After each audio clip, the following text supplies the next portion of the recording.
I just want to remind you guys that we have to be wise at spending. So, as I mentioned, matagal ko nang gustong bumili ng bag, but then again, if I didn't wait, then I got this for full price, which was 20 plus thousand Hong Kong dollars. Mas lalo akong manghihinayang noon, especially if I saw this half the price in just a year. No. One eternity later. Hi Joes! We're back para sa part 2 ng ating unboxing gone wrong. So, I'm sure you've seen part 1 of our unboxing gone wrong.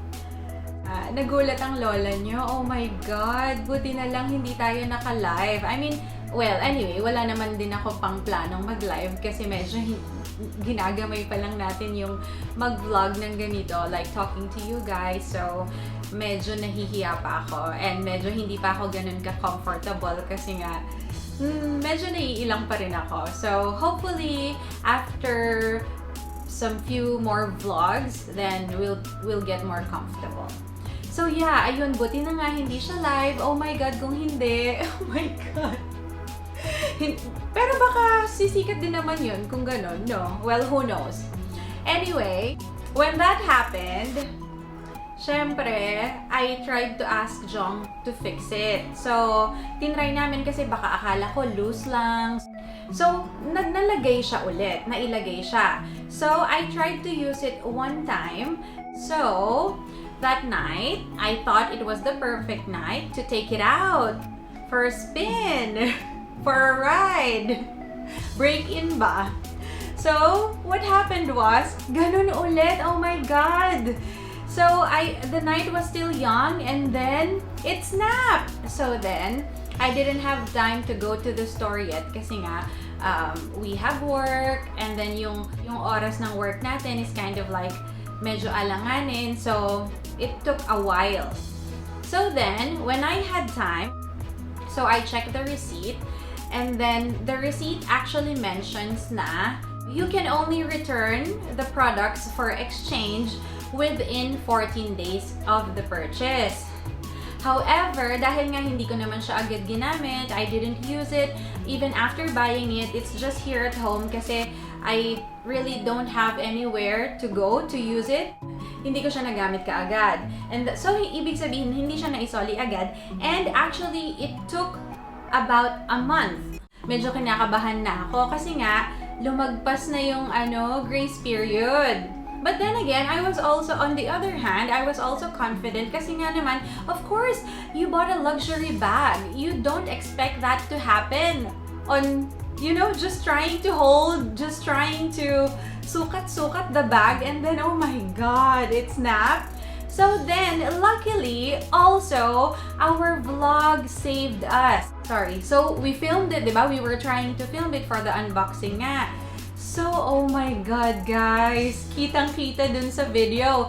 So then, I went to the store, prepared what I needed to say. And of course, the most important thing was we caught it on camera. So we have a proof that we didn't intend for it to be broken or hindi natin nilaspag yung bag, diba? It's not our fault because we're just trying to show it to you guys and then it snapped.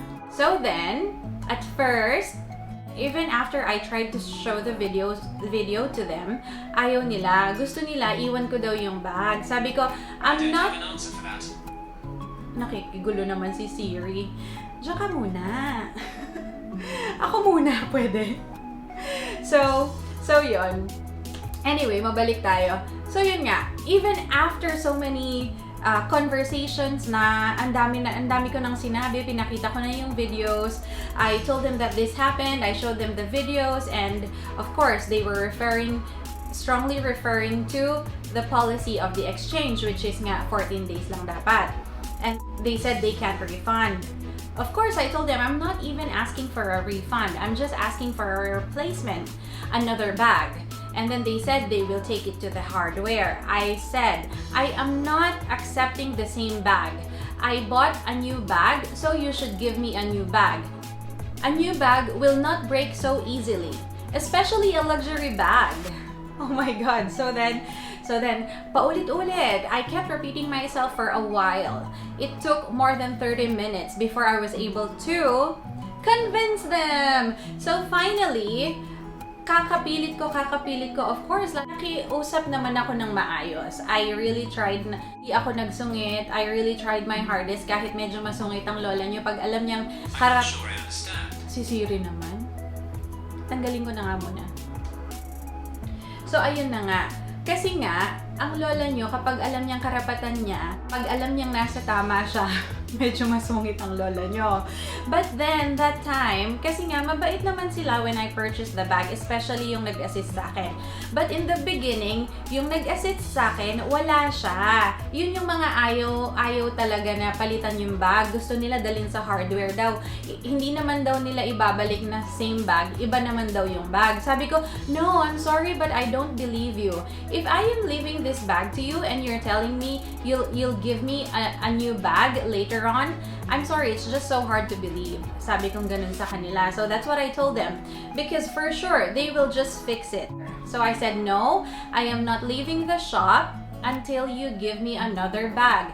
I need a replacement. I need a new one because I bought a new bag. After 20 minutes, the one who assisted me when I bought the bag, lumabas na siya. And then, she talked to me, asked me what happened. And yung mga naunang two assistants, they weren't really focused on the video that I was showing to them. But then, yung nag-assist sa akin when I purchased the bags, she really took time to ask me to show her the video and if I can send it to her so she can send the approval to the management for her to assist me to replace the bag. So finally, ayun, masaya naman tayo kasi nga natulungan tayo. So finally, ang mangyayari ngayon, we have done the first unboxing of the Givenchy bag. And then now, we get to unbox another one. Kasi nga, so they had to replace it. Well, rightfully so. The original color that I bought, which was black, they don't have a new bag anymore. So they were trying to give me another display bag. And I said, I'm so sorry. I'm not accepting a similar instance that bag has gone through. Kasi nga, when I bought the bag, I was informed na kasi daw wala ng stocks. They don't have any stocks. So they had to give me the display bag. So I said, oh, okay, sure, no problem. No problem. And then nga, ganun yung nangyari. So now, as they said, wala silang black na bag ulit. And then, they were showing me this bag. Black ulit. So actually, they have one display of the black one and then another one which they took from the office. But then, the one they took from the office, the strap, wala na siyang cover. It doesn't have cover anymore. So I said, no, I'm not accepting this as well. And then, I saw there's another color of the bag. So I said, how about that color? Do you have a new one? Walang sumagot. They didn't answer me. They didn't want to answer me. I think they don't want to give me a new one. But then I said, I'm not accepting these black bags because pareho lang ng nauna. It's similar.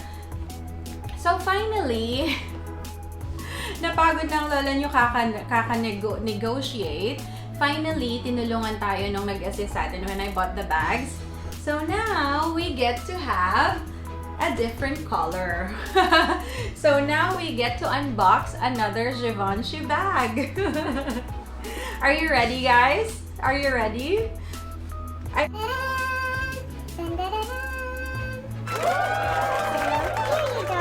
It's not really white.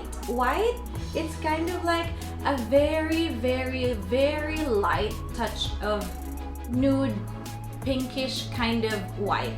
It's something like that. It's really nice. It's really, really nice. As you can see, the plastics are still intact, all of them. So yeah. So I said, okay, I'll choose this one because I won't be accepting the same bag that you're just going to fix.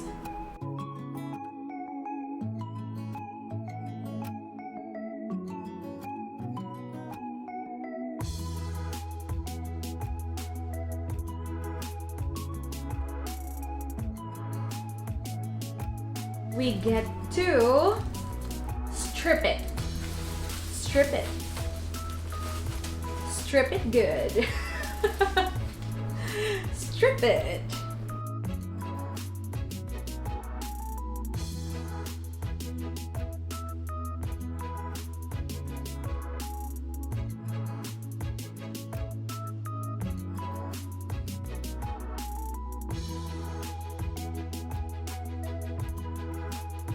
And then let's try the strap. Strip the plastic. Ooh.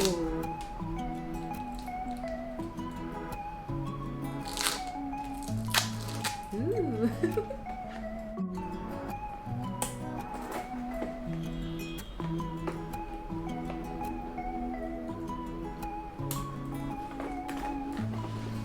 Nice.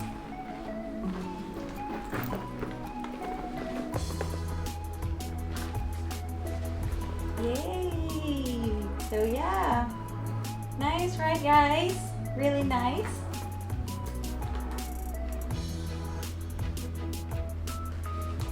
So yeah, as I mentioned, I bought this bag 50% off. So I'm really happy about that. Kahit hanggang ngayon, may konti pa rin guilt because I spent again. Well, as I mentioned, sometimes we have to make ourselves feel better, especially when we're so down, you know. So yeah, this is just one of those things that makes me so guilty. So that's it for our unboxing, and I just want to remind you guys that we have to be wise at spending. So as I mentioned, matagal ko nang gustong bumili ng bag, but then again, if I didn't wait, then I got this for full price, which was 20,000+ Hong Kong dollars. Mas lalo akong manghihinayang nun, especially if I saw this half the price in just a year. No. So yeah, sometimes those are the benefits of being patient, being wise.